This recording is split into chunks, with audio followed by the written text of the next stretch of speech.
सत्ताधाऱ्याने जे काही उच्चांक मांडलेला आहे, जे काही उद्रेक केलेला आहे, ते अतिशय आता सहन होत नाही. जोपर्यंत सगळ्याला सहन होत होतो तोपर्यंत कोणी काही बोललं नाही.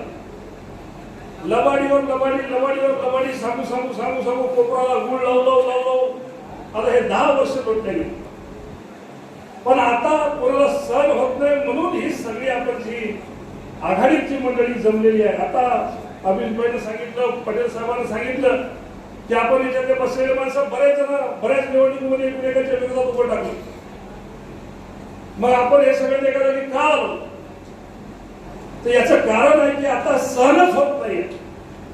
आणि आता जर आपण आवाज उचलला नाही तर पुन्हा आपल्याला म्हणायचंही काम नाही, अशी परिस्थिती होत बसली आहे. त्यामुळं आपल्याला सर्वांना आज एका जागी येणं आणि या हुकुमशाहीला, या धनशक्तीच्या विरोधात आपण आपली ही सर्व जनशक्ती उभी करणं गरजेचे आहे. म्हणून आपण सर्वजण एका जागी आहोत. आणि आज घडीला मी उमेदवार म्हणून नाही आहे. नागेश पाटील हे काही छोटा माणूस आहे, फार काही मोठा माणूस नाही. पण या आघाडीने जे आपल्याला या भारत देशामध्ये जे इंडिया आघाडीनं आज जे एक ध्येय समोर ठेवून आपल्या पुढे जे आलेले आहेत, या देशाला वाचवण्यासाठी, या शेतकऱ्याला या जुलूमशाहीच्या याच्यातून मुक्त करण्यासाठी, बेरोजगारीला संपवण्यासाठी, महागाईला कमी करण्यासाठी, या सर्व गोष्टी हे आपल्याला प्राप्त व्हावं म्हणून या आघाडीचा एक संघ बांधलेला, एक सगळ्यांनी एकमूठ केलेली आहे.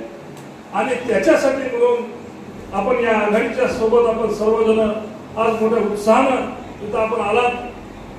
मी खरोखरच मनाभावातून आपले सगळ्याचे आभार मानतो.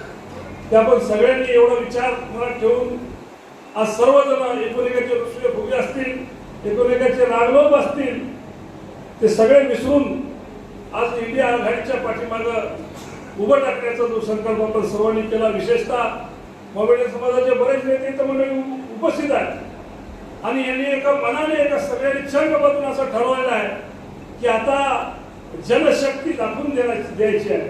आणि आज कुठंतरी जे काही माणसं या सगळ्या भारत देशासाठी लढतात त्याच्या पाठीमागं खंबीरपणे उभं टाकायचं म्हणून आज सर्व मंडळी आज रोजाचे महिने चालू असताना सुद्धा एवढी मोठ्या प्रमाणात जमली. खरोखरच मी त्यांचं सगळ्यांचं अभिनंदन करतो, त्यांना सगळ्यात धन्यवाद देतो. आता बऱ्याच जणांनी काही प्रश्न उपस्थित केले. आपला टाइम खरं तर 11 होता, फार जास्त वाढायला लागलाय. आपल्याला अनेक भाषणं करायची आहेत.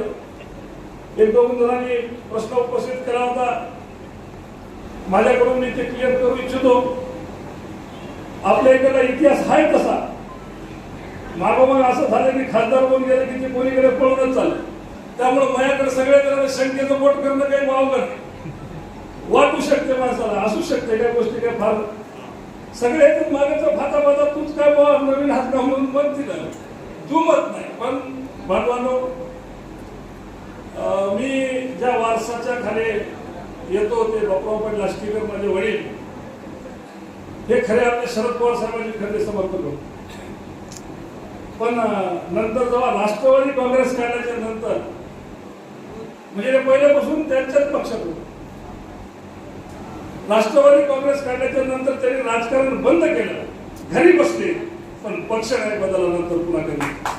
आणि मला सुद्धा शिवसेनेमध्ये जाताना, मी काँग्रेसमध्ये होतो, काम करतो, मला इकडे शिवसेनेमध्ये जाताना त्यांनी एवढा शब्द होता की बाबा चाललास तिकडं, हे संक्षेप हे काही इतके ठीक नाहीत, तुला काय कवा करतील काही सांगता येत नाही, पण चाललास तर तिकडं राहा, पुन्हा वापस फिरू नको, काम पडलं तर राजकारण बंद करून घरी बस, माझा पुन्हा पक्ष बदलू नको.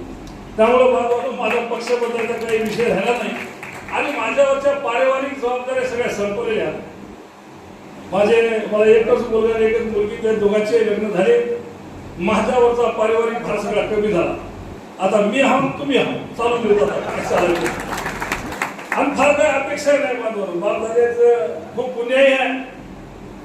एकच मुलगा आहे, ते मी 2 माळी वडल्याशिवाय घराच्या बाहेर निघणार, पण त्याला आपण काय नाही पाहिजे.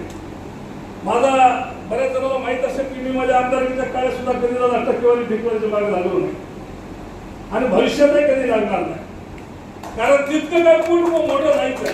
जेवढं आहे तेवढं बरं आहे, आनंद आहे.